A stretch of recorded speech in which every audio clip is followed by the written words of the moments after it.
what has gotten your eye on off LGF lately? Like, what have you seen from there that's really whacked you out? Wait, run that by me again. What have you seen recently on LGF that's really, gotten your attention, that really, has whacked you out? Well, it is this incessant obsession with Andrew Breitbart, what he says and this and that. And I guess Andrew was going to just beat the living hell out of some guy for getting in his face, and anybody didn't. And Chucky's like, oh, look at that. Oh, it just proves to me he's a violent teabagger. Yeah, well, the guy was defending himself. I mean, I'm sorry. The new rage over at Chucky's site is now, what's it called? That Occupy Wall Street group. Yeah. That seems to be the new thing now. How about those people that got arrested on the Brooklyn Bridge? You see that group of sycophants? You saw that, didn't you? No, I didn't see those guys. No, there were these, anti-oil company, typical progressives.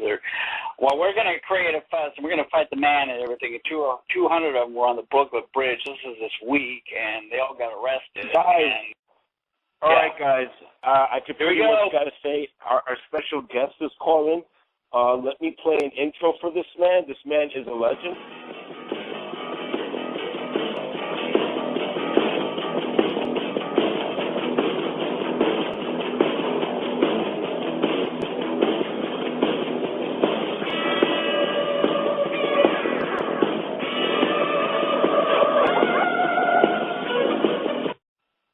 It is the one and only Andrew Breitbart. Hello, Andrew Breitbart. Hey, how are you guys? You're paying attention to the same stuff I'm paying attention to, Occupy Wall Street. Yeah, I'm having fun with that, but I just saw one of the most menacing videos I've ever seen in my entire life from Anonymous, that YouTube Guy Fawkes kind of scary mask-wearing guy that's got a sort of a hacker thing going on. I just saw it on YouTube, and it's basically in a masked way. That's a double entendre, calling for violence and revolution against bankers. He calls them banksters, and he tries to go as far as humanly possible to say that this Occupy Wall Street movement is going to target and is going to devolve into something akin to street revolution and the targeting of bankers. He calls them banksters in a way that it dehumanizes them and targets them and marginalizes them for physical brutality. So it's one of the scariest things I've ever seen. Well, Andrew, it's funny you mentioned those guys. Van Jones recently, I'm sure you already know, Van Jones has said that supposedly there's going to be a progressive fall offensive, and their goal is to emulate the Arab Spring. In other words, they want to create what they call, a popular uprising, which very well with the left is neither popular nor a real uprising. It's usually fabricated. Who's behind all this? Here's what I've noticed. It's the same people, and they've tried to be nice in creating a counter Tea Party, which was community organizing done by the least likely people to take on community organizing, the American middle class, saying, we're not going to pay for your Cloward-Piven utopia towards revolutionary hell. So the community organizing that happened was the Tea Party. So these people got freaked out because their own tricks were used against them. And so they started the Coffee Party to try and create a juxtaposition that somehow the Tea Party, which Janet Napolitano attempted to frame as being Timothy McVeigh-like in its desire to have some type of a, armed conflict or terror component. Instead, the Tea Party manifested itself as a group that was self-cleaning.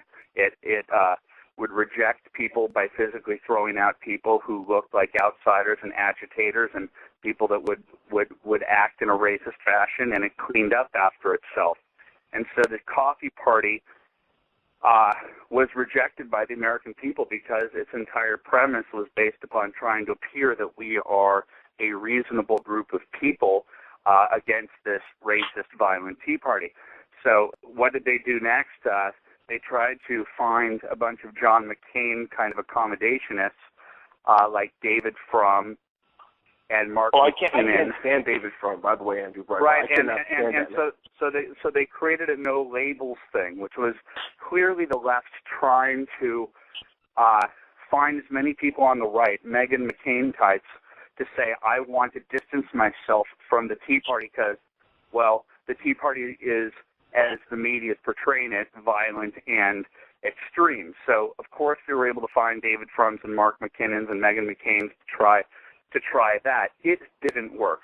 So after the devastating loss last November, Richard Trumka of the AFL-CIO has been in the White House probably more than anyone other than Andy Stern, former head of the SEIU, and they orchestrated what you saw in Wisconsin.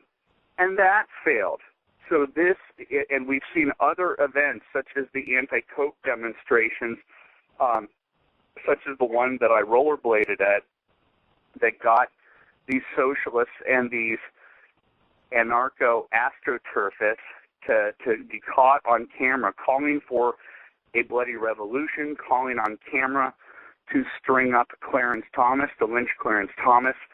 That was an event that was orchestrated by Greenpeace, Van Jones, Robert Reich, public employee unions, and Code Pink. And that failed. And so this is the same group of people trying to step it up. And so they're no longer trying to pretend, no labels, or coffee party, that they're reasonable. They see 3 election cycles in a row. November of 2009, the election of Governor McDonnell and Christie as reformers. In 2010, the Tea Party debacle for the Democratic Party, and then losing the Anthony Weiner seat shows a trend. And so these people are right now showing a desperation that shows that the Marxist-Leninists in them, the revolutionaries in them, which has been self-evident to anyone that's paying attention to the degree that we are, that these people are Marxists, they are revolutionaries, they are anarchists, and they are socialists, and they're getting very desperate. And this anonymous video is showing me that they are desperately trying to create something like what Van Jones says he wants, which is an Arab Spring, which does not bode well for a country like ours, which is a peaceful democracy. No, it really, it's funny for all the, despite what liars like Charles Johnson says, and we'll get to him in a minute. All roads lead to Jazzy. Yeah, exactly. The jazz guitarist, the philosopher king, the sage of Culver City, as I call him. You know what?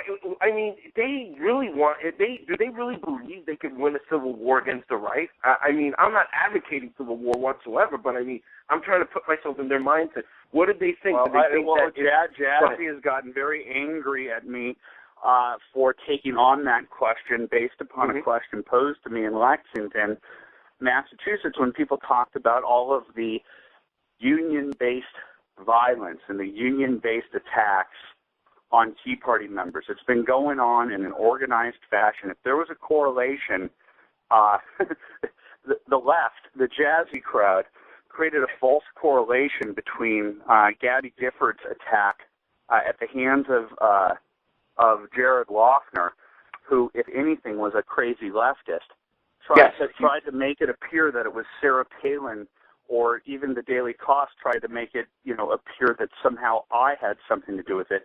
With zero correlation, the mainstream media ran with it and tried to make the right have to own it. So when you look at, what incident am I talking about? Oh, yeah. When you look at what has happened over the last few years, when you have the day that the Deputy White House Chief of Staff, Jim Messina, says we need to punch back twice as hard, and that same night, the same night that the head of the AFL-CIO, John Sweeney, sends out a letter saying to the rank and file, you need to get into the faces of the town hall protesters who are asking basic questions about Obamacare, which they were trying to push down our throats. That was the night that both in Tampa and at Russ Carnahan's Missouri Town Hall, that SEIU purple-shirted thugs started to attack the people that were outside trying to ask basic questions. I was attacked by the IBEW Local 357 and caught it on tape with them throwing eggs at a moving Tea Party bus. And when I was there filming it, the people who threw the eggs threatened me with physical violence. These are the type of things that Jazzy and his magical ponytail conspicuously ignore. And so when I go and I do these speeches, Jazzy and his magical ponytail seem to have, it's a radar to know where I am and is paying attention to what I'm saying, but selectively edits out the context of what I'm saying in order to try and make me portray like I'm calling for violence. I give a recitation of acts of violence by the unions that are tacitly endorsed by the leadership of this country and by the unions that put this leadership into power, where they're attacking the American people and the Justice Department is looking the other way. And I stand by what I have to say. If the rule of law is not being followed, if America no longer becomes a nation of law in which one group of people can attack the other, our side has the right to defend itself. Well, Andrew, something like that similar happened down in Colombia, where back in the 80s and early 90s, the FARC was running wild, and then the landowners, in conjunction, admittedly, with some of the with some of the cartels, formed the Colombian Self-Defense Forces, and they ended up cleaning, the FARC's clock. So sometimes, when the central government is not meeting its responsibility, people do have to defend themselves. You're no way in hell we're advocating any violence. You were just saying that if this continues, people got to defend themselves, which, guess what? It's a truthful statement. And I don't know what happened to Jazzy, because I introduced him at the opening of Pajamas Media at 30 Rock. I think it's called the Rainbow Lounge on the top.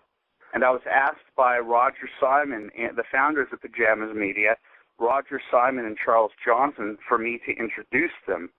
And so I had a history with Charles Johnson in linking, when I worked back at the Drudge Report, linking to his article, as relates to Dan Rather. And over the years, probably since, late 2004 through, perhaps 2007, I would see him periodically. In fact,